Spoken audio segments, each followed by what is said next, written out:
My first job was based on, I think, my hunger for wanting to do what I do, wanting to do what I love. And I really did I was very comprehensive on networking knowledge. I will add that. Like, I set up my family's internet access things. I set up routers for every person that I knew. Like, I knew about protocols, all these things. Like, I did all this stuff, like, in my own private personal space. Yeah, so the first job was a junior security engineer, which entailed endpoint security management, so like managing antiviruses, your McAfee's, Trend Micros, those things. So I managed that for large customers in South Africa. And for me, most of that was learning on the job. That was kind of how I did it. It was like learning hands-on while I have an issue. It's like figure it out, research it. So what 3 mistakes or advice would you give to somebody who's about to jump into cybersecurity right now? So I think the first one that comes to mind for me is really the naysayers. Don't listen to the naysayers. Anyone who wants to pursue cybersecurity, be it 2024, 25, 26, there will be opportunities available for you to pursue cybersecurity, even if you start now.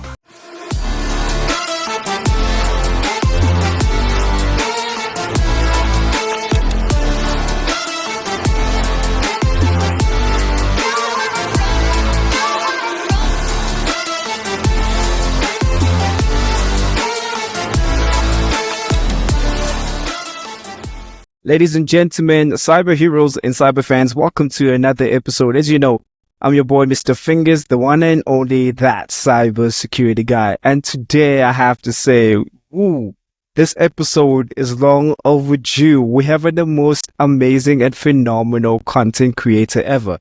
But not only that, she's the most creative person ever as well when it comes to cybersecurity. She's an architect, she builds stuff, guys, in such an amazing way ever. She's going to share her journey. She loves sharing her journey into cybersecurity and making sure that you understand from complex, topics and making them easy for you to understand. And she's also an award winning, I think twice. She won 2 awards, guys.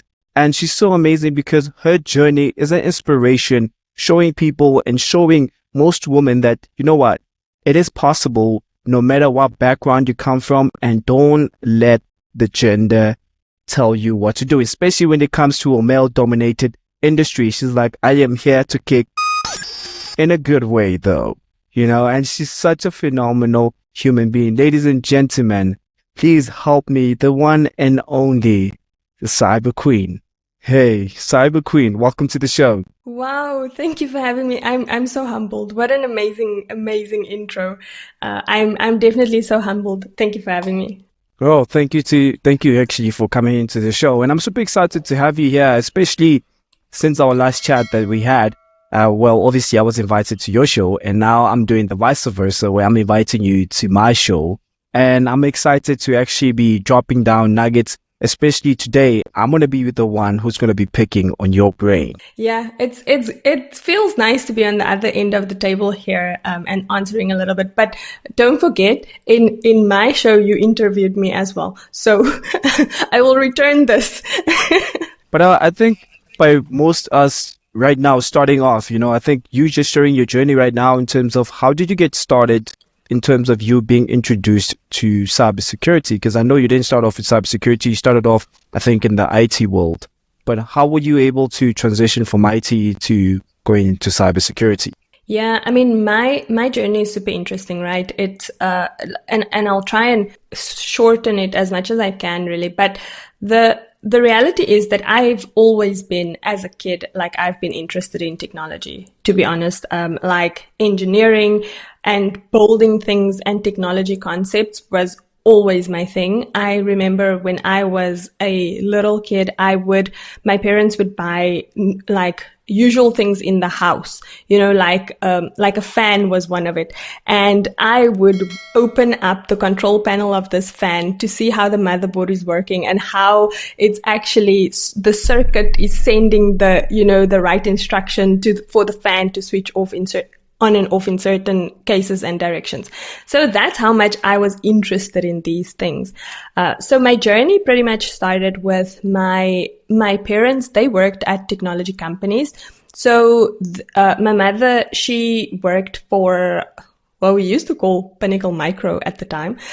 So she worked in the I would say, I think, marketing and sales side of Pinnacle Micro. And obviously they had a production line as well in Johannesburg. And when it was high school holidays, she actually asked the production managers to, like, my daughter's really interested in computers and building computers. And, can she please just come and work on the production line? It's going to keep her busy in the holidays.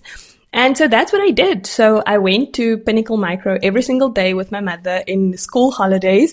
And I was working on this production line, part of kind of putting in the CPUs into the motherboard and then testing the CPU that it works. And it was more on the hardware side of things, but it was phenomenal. It gave me so much joy to do that. And I think that's really where my technology journey started. So throughout school, I knew that I want to do something in information technology. I want to work on computers. I just didn't really know kind of what on computers I want to do or like how the journey would shape, but I knew that's what it was. So after school, I kind of researched myself, what I wanted to do. And I went to I did a degree program then in information technology. There was no security degrees or something like that back then, but I did like a degree program in information technology. But this program specialized either in software engineering or networking. So I chose networking. Obviously, I'm the builder of computers. So I chose networking. And then I actually did the program. I completed it in 1 year. So it was a 3-year degree program, but I completed it in 1 year because the theory was just kind of for me personally, I really wanted to do practicals and I really wanted to get hands-on things. That's what I loved and what was kind of, like my happy place here. So I did all the theory like in 1 year and then I needed practical experience. And so this is where I then started looking for jobs. And my first job I got was a field support engineer. So what this was is, there was a company in Benoni, and you're from Nigel, so not far, not far in the east. Okay. So in the east, my parents were super upset with me because I lived in the south, right? And there was this company in the east, and they had this job for a field support engineer. And so I applied for the job and they made me do this test and everything. But essentially what the job was that I would drive to people's homes or their small businesses and I would fix their computers. So if they have like an internet outage or the computer doesn't want to start up or something like that, then I would drive there. I would go look at what the problem is and I would fix their computers. So that's really how my journey started into IT, is me driving like a little Uno to people's homes and then fixing their computers. And people really not knowing like who this small girl is that's coming here to fix our computers. It was very confusing to a lot of people, but yeah, that's essentially my first job and how it started for me. Wow, your journey is actually so amazing because it shows how hungry you were to learn, and you were just going around like, okay, I'm just going to put parts around whatever goes in and stuff like that. And this, there's a saying which says, so I've learned this saying, I think from a book I read a while back. So to take what you're saying in terms of, you were the type of person back then, you were just trying to figure things out, especially when it comes to parts, computer parts, fixing parts and stuff like that. And today you are a cybersecurity architect, but you didn't know that you are going to become a cybersecurity architect in the future because you were building stuff. So as I was saying, there's a book which talks about, as a child or as a teenager or when you're about to go become mature enough, some of the things that you want to, some of the things that you're going to be doing in the future, what you're currently doing now are leading to that. And all those things that you were doing during that time have led you to be where you are now. And that's so amazing and fascinating as well. But when you were joining and coming into cybersecurity, how did you feel? And how was your, what was your first job in cybersecurity? Let me ask you that. I think that one should be interesting.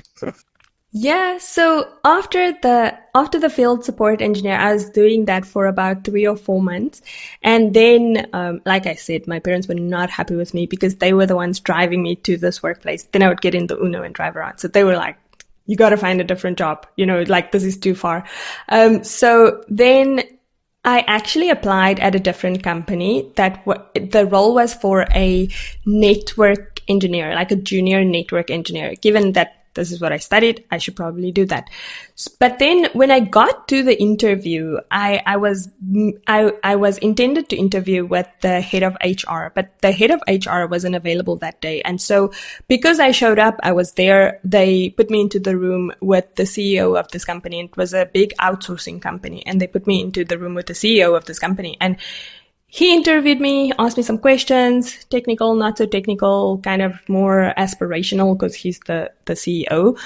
He's looking for strategic people. And then he basically, after the interview, he's like, "No, everything went well. I'm not going to beat around the bush. We'll give you the job. But if you still want the networking job, that's fine. But I actually have another job, which I think you'd be a great fit for. And this is for an endpoint security and firewall engineer, right?" And at this point, he's like, "So it's a job in our information security team. So if you want that, you can start next week in this role." And I was like, "What is an information security team?" You know, and he's like, "Nah, just come on Monday and you'll see." So literally my first job started like that. My first job was based on, I think, my hunger for wanting to do what I do, wanting to do what I love. And, I really did I was very comprehensive on networking knowledge. I will add that. Like, I set up my family's internet access things. I set up routers for every person that I knew. Like, I knew about protocols, all these things. Like, I did all this stuff, like, in my own private personal space, and for so many different people. So I did know that. And so I was very proficient, I would say, on networking terminology and concepts back then already. And so I think this is what allowed me to get kind of the firewalling role added to the endpoint security engineer. But yeah, so the first job was a junior security engineer, which entailed endpoint security management. So like managing antiviruses, your McAfee's, Trend Micros, those things. So I managed that for large customers in South Africa, and then also managing their firewalls. So at this point, it was like Cisco ASA firewalls and Checkpoint firewalls, writing firewall rules, troubleshooting the back ends of firewalls and all those things. And for me, most of that was learning on the job. That was kind of how I did it. It was like learning hands-on while I have an issue. It's like figure it out, research it, troubleshoot it, do TCP dumps and then try and make sense of these TCP dumps. Like what is going on? So that was really the first role, the first job, and how I got started into the space of security. It was my second job ever in my life.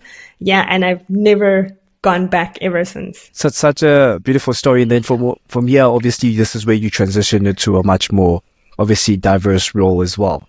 Now, let's talk about if I'm somebody for example, I'm watching this podcast right now and I'm learning and I've been following your journey for a while, and I'm one of your followers as well, or one of my followers, or however it is, but they're in the cybersecurity community, but they saw this episode, and one of the question is, which I've noticed as well, and I think it's important for people to know, it's, we share people's journeys, we share our journeys as well, but I think we never share enough in terms of what mistakes have we made, or what mistakes would you like to, to help others learn from those particular mistakes that you have done. So what 3 mistakes or advice would you give to somebody who's about to jump into cybersecurity right now, and who's clueless about cybersecurity, but they like the fact and the name of cybersecurity? They've seen how movies work, and movies were like, cybersecurity is cool.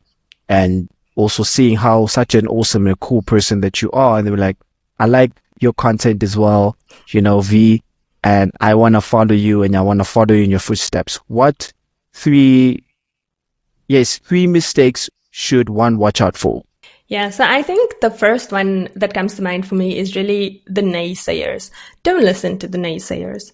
I think that anyone who wants to pursue cybersecurity, be it 2024, 25, 26, there will be opportunities available for you to pursue cybersecurity, even if you start now, right? The reality is that so many of us started a couple of years ago. We kind of found our way into the industry and then pursued it on a continuous basis. Like there's this relentless pursuit of going into security, and then we keep growing and pursuing it. But a lot of people today will tell you that you need to have a certain type of education or a certain degree, or you need to have some certain types of experience or those things.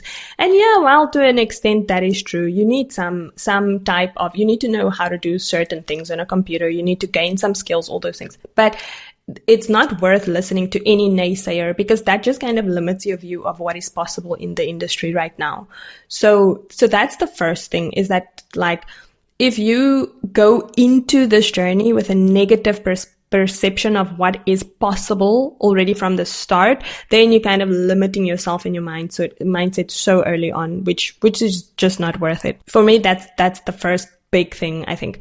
Then the second one I would say is that on my journey, I have done a lot, and I mean a lot of certifications, right? Now I just spoke about the starting in the firewall and endpoint security engineering space. Like for me, when I worked on McAfee, I got certified. Then I worked on Blue Coat, then I got certified. Then I worked on Checkpoint, then I got certified, right? And while on my journey at that point, that may have been relevant right there, I don't think it was necessary to get all those certifications.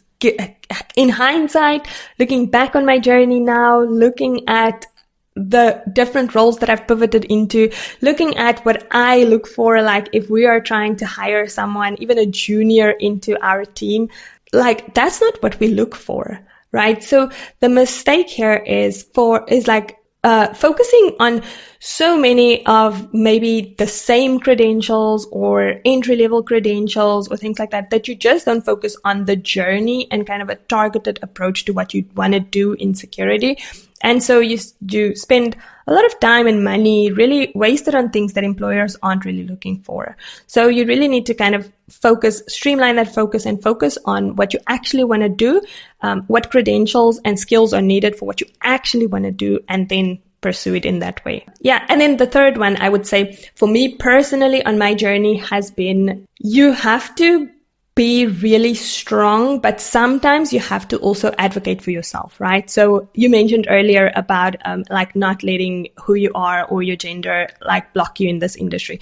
That's so important, because for me, I spoke earlier about this young girl that would show up at people's homes to fix their computer. And for the most part, anyone that opened the door was like, what? Like, how on earth are you going to fix the computer? This is strange. Why would the company send you? And it was only after I had fixed the computer, they would be like, oh, wow, you're great at fixing the computer. You should come back next time.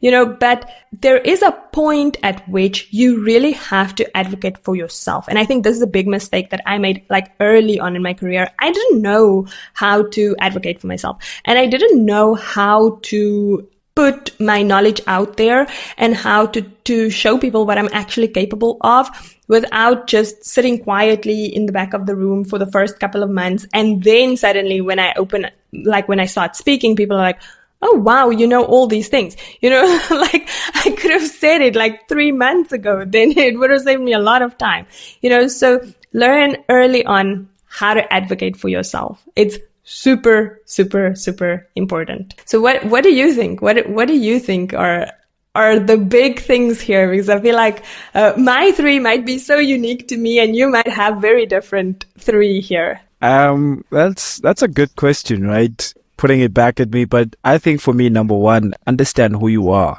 That's very important. Because self-confidence is everything, and self-awareness, it's everything, especially in this industry.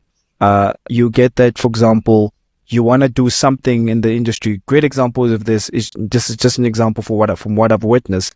Some people have, and it's not only those people, even I had that. It's phobia for doing certain things. For example, there's a certain alert which comes in, or you want to try something new, or you have a great idea, you want to pitch it, but you're scared because you're scared that they might say your idea is not good enough, or you're not good enough for that particular position, or you're not good enough to do that certain alert or to move to a different, team as well.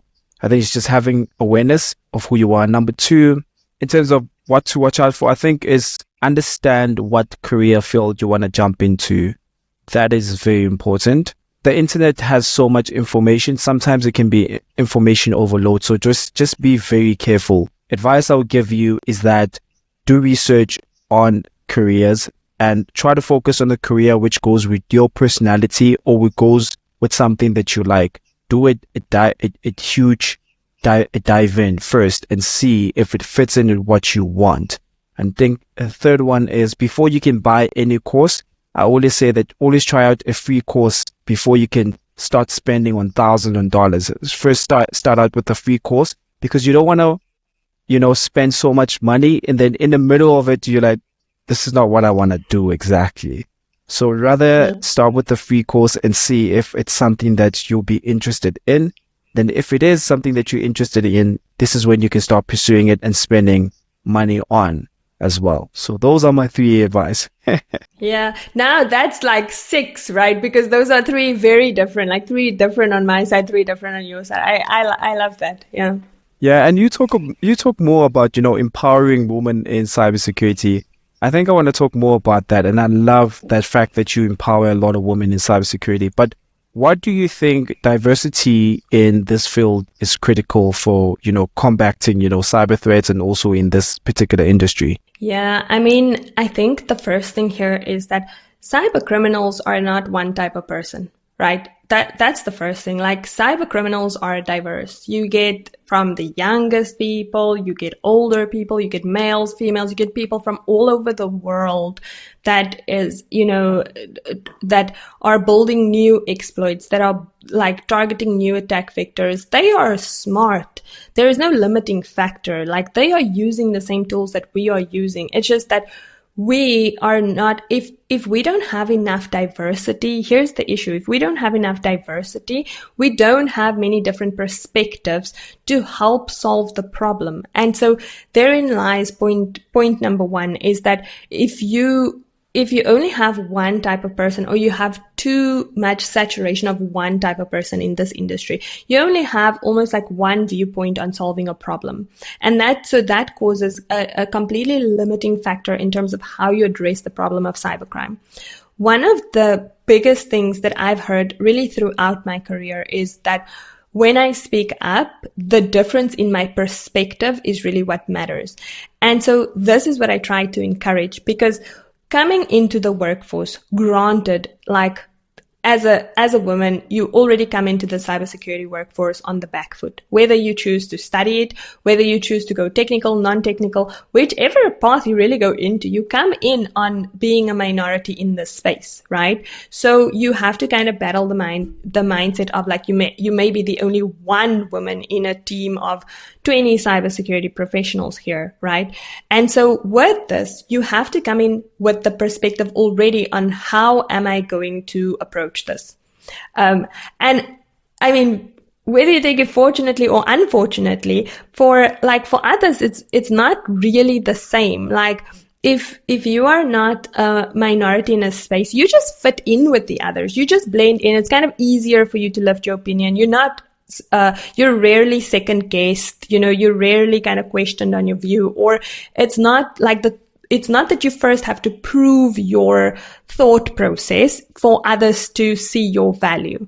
And so that's what I have faced like throughout my journey in cybersecurity as a female, is that when you speak, it's like, first there will be a question mark, and then it will be like, oh wow, what a great view, or what a great perspective, So I think the primary thing that I try to advocate for here is that, firstly, there is the option of a career in cybersecurity. I'm not saying like, if you don't like it, go for it because, we need diversity. No, I'm saying that let's create awareness for the fact that there is the option and opportunity for a career in cybersecurity, because many people, when they're in high school, when they're in university, when they are stuck in a dead-end career and they don't know what else to do, they don't know of the option of a career in cybersecurity. So let's create that visibility.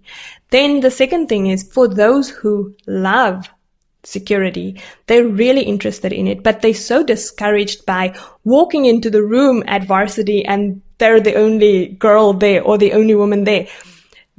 Just know that it's not about you being the only woman there or the only girl there. It's about bringing the perspective together.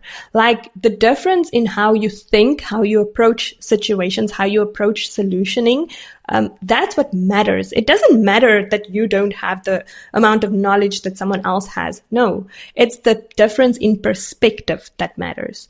And so for me, that's why that's important. It's important that we have the different perspectives. That's the biggest thing. I'm not saying that, like, for example, the majority here are white males, right? Globally. I'm not saying we need less white males. I'm not saying that. I'm saying it's fine. Keep everyone in the industry, but bring more diversity into the industry as well. Bring more different people into the industry. So that you can balance out the views and perspectives. So that's what I'm saying, because everyone is needed. Like the white male, the non-white male, the white female, non-white female, like everyone, male, female, everyone, we're all needed in the industry. Just bring the diverse perspectives. Love it. You broke it down so well. I have a question which came up to mind right now. If right now you were to choose 3 cybersecurity or 2 cybersecurity careers besides the career that you're in, what cybersecurity career would you move into and why? All right. Whew, this is nice. So just for context, right? So I'm a cloud security architect. So I'm in cloud. So I'll go out of cloud. So I would choose threat intelligence. Absolutely. I really, really love doing threat-based research. I love looking into adversaries. I love looking into new advanced persistent threat groups. I love to see how nation states are growing and targeting more I love the geopolitical landscape of cyber threats. I mean, okay, it's not good, disclaimer here, but I like it. It intrigues me. Okay. So, I think that would be the first one. Definitely threat intelligence. The second one is actually very different. I would go into cyber law. So the other career that I would really do if I was not in technology per se would be being a lawyer. And so for me, I've always had this keen interest into looking at the cyber law and cyber legalities. And I think that's going to become more prevalent, like even as we go forward, like with AI and with all the data protection, requirements that we have these days. I think we'll move from like what we used to have as only purely IP, like information protection or intellectual property, legal things in corporates. We'd move also to cyber law, like being an actual cyber lawyer. So that's what I want to, yeah, those are the 2. I had you thinking there just for a minute. You did. Especially on the second one, I was like, whoa. Like the first one I knew, it's like definitely threat intelligence, but the second one I was like, ah. Yeah, and I'm sure in your career field, you've seen people moving from different cybersecurity career to another career. Let's talk more about that.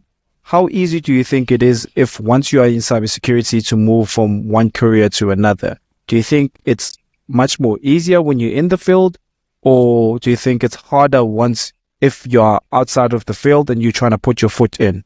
What do you think about that? Yeah, I would say it's definitely much easier when you're in the field. I think that anybody who wants to start when they are outside of the field, like choosing one thing to start is probably the hardest one. And then getting into that space when you need to get started, whether it's a security analyst or into cloud, whichever one you choose, like getting that first jump into the industry is much harder, I would say, than moving into the industry once you're in the industry into different roles. In my experience, it's, if you give yourself about, I would say, between 12 and 18 months in a specific role, and you give yourself the opportunity to really become very skilled in the role that you are in the job that you are doing in that specific area of security, then I would say after 18 months, it's a good time to start moving to the next. And usually these opportunities are available within the same organization, even just moving to a different team or a different space in the IT organization of your company where you're working. Or you can also then pursue the opportunity elsewhere at a different organization. And I would say in this case, you probably just need to take a bit of a different approach by adding some skills to your portfolio. So as an example, if you're a SOC analyst not really working in the cloud today, your company doesn't run any cloud infrastructure, and you really want to work in the cloud, while you're in that specific role, you should be adding cloud security skills to your profile. And then from there, you can kind of look for a role as a cloud security analyst. And that would be a great pivot into cloud security. But I would say it's definitely much easier in my experience. I've moved many different roles while being in the industry, and it's definitely much more achievable when you're inside. What do you think? What's your experience on that one? Yeah, I agree with you with that, with everything that you said, because it's much more easier to move around once you are inside, because you can choose. This is where you get to know yourself properly. You can get to change your mind. I don't want to be in this career field anymore. I want to jump onto this career field. I mean, I've seen people who work in a SOC, started off working in the SOC, and then after they were like, I don't think I want to do anything technical now. I think I want to jump on and do non-technical, but still in cybersecurity. I've seen people going to most careers, which most people don't talk about, which is customer success. I didn't even know there was such a career in cybersecurity called customer success. And I was so confused the first time I saw it in the company. And IT audit. I saw people moving to IT audit, which is still under GRC. And that's also been something amazing as well. So it's much more easier to move when you're inside, unlike when you're outside and you're still trying to put your foot in. It's much more harder because now you are competing against people who have been in the industry as well, who are also applying for that particular same job. And you are coming in, for example, with obviously no experience. Probably you do have, a portfolio and all that, and those 2 or 3 certifications as well. And that's very important. But I think my favorite topic now, jumping on to certifications versus projects. Let's talk about that. So what's your thoughts on certifications versus projects? Yeah, so I think that for me, projects equal skills, right? And so skills trump certifications. At any point, any given day, an employer would rather hire you for what you can do, right? That's the reality. So yes, there is a lot of confusion in the industry around certifications. And the reason for this is if you look at the history a little bit, a couple of years back, right? As I mentioned earlier, when I was studying, we didn't have a cybersecurity degree program. So then a lot of IT professionals got into security by managing firewalls or protecting antivirus, etc. And then we needed more and more controls as the threat landscape evolved. So with that came the ability to certify on the technology that you were using. So as a practical example, for me being a person that worked on checkpoint firewalls, if I wanted to solidify myself as an kind of an expert on working and configuring a checkpoint firewall, then I would get certified as a checkpoint firewall engineer. And then for me to get promoted or to get the next job, I'm like in a good position because I'm actually a certified expert in the thing that I'm doing. However, certifications back then came with the added benefit that you first had to have skills and knowledge, then you had to certify that you have the skills and knowledge, right? So now if we look at how the industry has evolved, now suddenly you have certifications first without having any skills, right? And so for me, even if you certify today, what enables you to do the job? That's kind of the biggest issue that I have. So when I'm speaking with someone, I'm always like, what skills do you have? Because you can always add a certification to your skills. But if you certify and you have no skills, then what knowledge base did you certify, right? So it's kind of a confusing factor here, but then you also have the nuance that like a lot of HR systems, have the job description defined, and then kind of your application is thrown out if you don't have certain certifications. And granted, I acknowledge that that is kind of I would say one of the biggest errors that we have in the industry, but also that hiring managers and hirers are becoming aware that this is an issue because they're not finding the right professionals based on only looking for certifications, right? So in my view, you can certify for sure. I am an advocate of getting certified, but you have to make sure that you have the skills to back up any certification that you have in cybersecurity. That's like top notch, information. Actually, I love that. Actually, you actually took it out the vault. You were like, I'm sharing this one because, and also I think you sharing from your experience and also from the people you've interviewed as well. And I love that because you are in that community and you've had that and you've seen it as well. And I love that. So here's my favorite question, which I actually ask all my guests. What is your favorite quote which keeps you going and why? I think, making me think here. All right. So there's actually three that comes to mind, but the one that stands out for me right now is, if you can't climb the wall, build a door. This is actually a book and it's a quote, but I think it's something that I live by, and it's almost what I'm known for, even personally, professionally. It's like, if I cannot do this thing, I will find a different way to do it, right? If the wall is too high, if I cannot climb it, like if I have no way to do one thing, there is no such thing with me as it can't be done. It's not possible. Like when you say to me, it's not possible, it's almost like you've just challenged me to make it happen, right? My husband, he's like, his personal thing that he's learned about me over the last few years, I think since year one of us being married, was never say it can't be done, because then she will sit there for hours and figure out a way of how it can be done, right? And so for me, that's the thing I live by. Like if you can't climb the wall, build a door. There's always a way. You just have to find the way to do something. I love that one. If you could give your younger self advice, right now, if you had a magic phone and you could call your younger self and you could give your younger self advice, what advice would you give to your younger self? Yeah, I would say speak up. That's the first thing. It's not that scary. Like it really is not that scary to speak up. It's not that scary to like make your voice known, to share your perspective.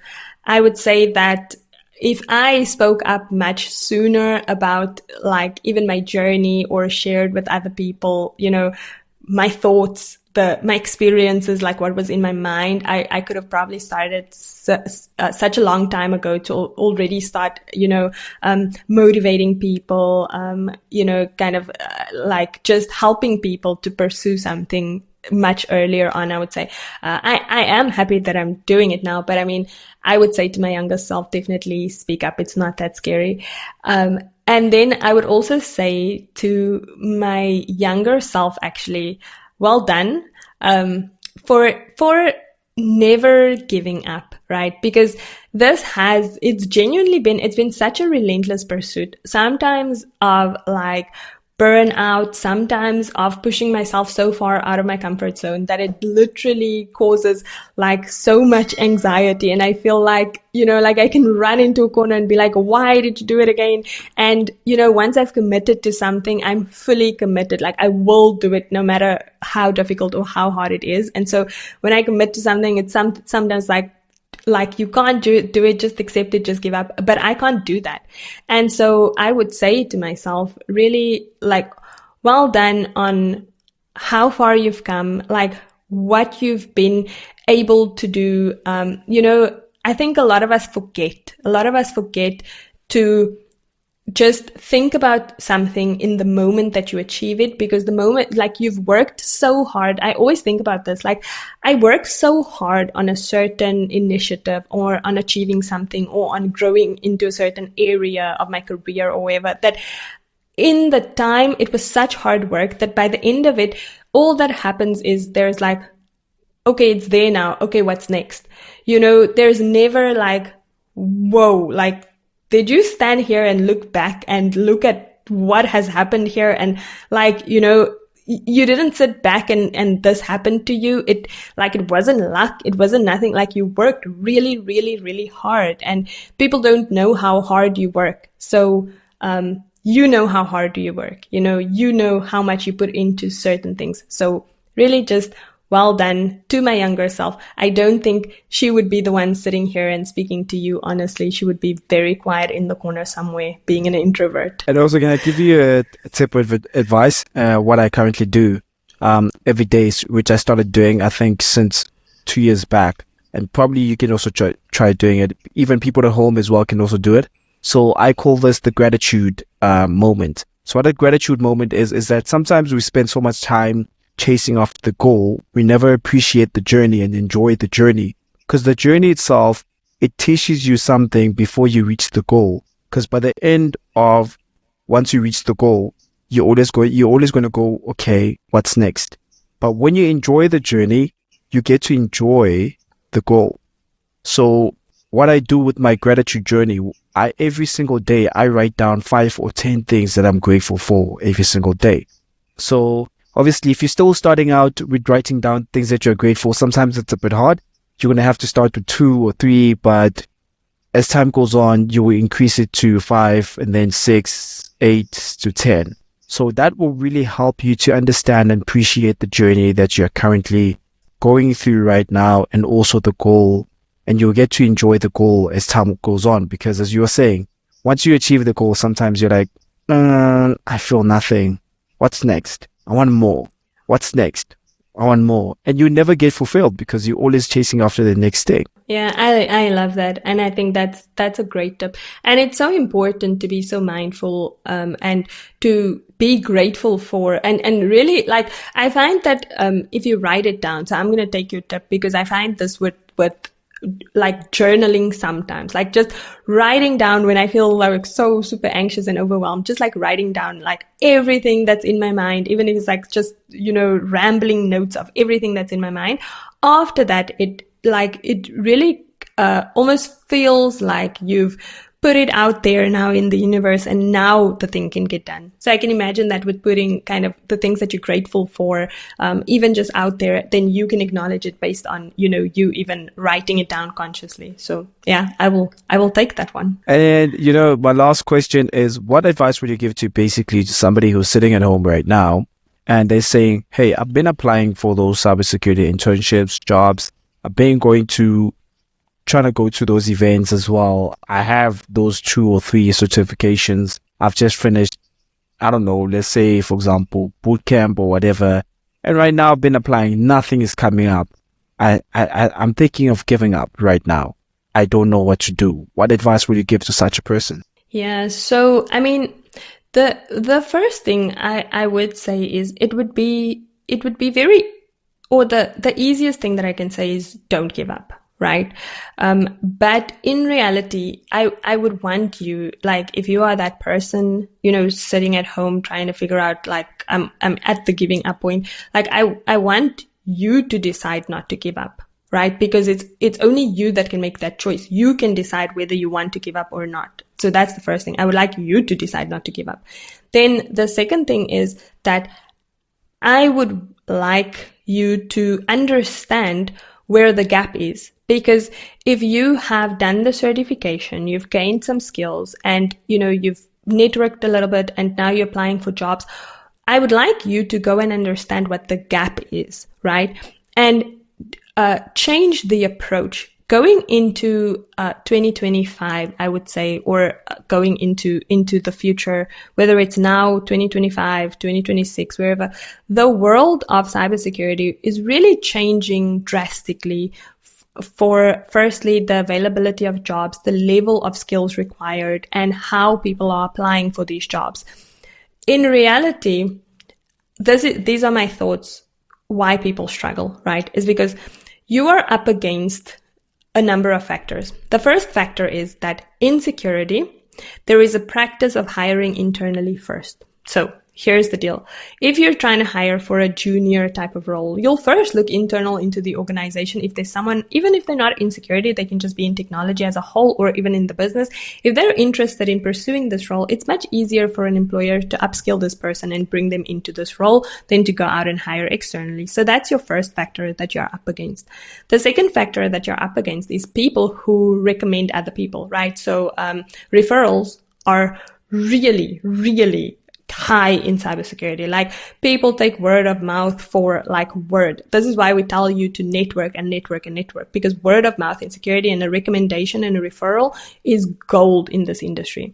So if you are not internal to this company and you don't have someone that can refer you, you are already number 3, right? And then you're struggling against hundreds of other applicants here. So you need to understand what is going to make you go from number 3 to like beyond number 1.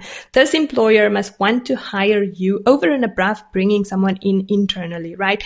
Is it your perspective? Is it your brand? Is it your visibility? Can the employer know who you are just by seeing your profile, your portfolio? How can they get to know who you are and the type of person that you are before they even employ you? That is super, super important. So this is one gap that I see people have all the time.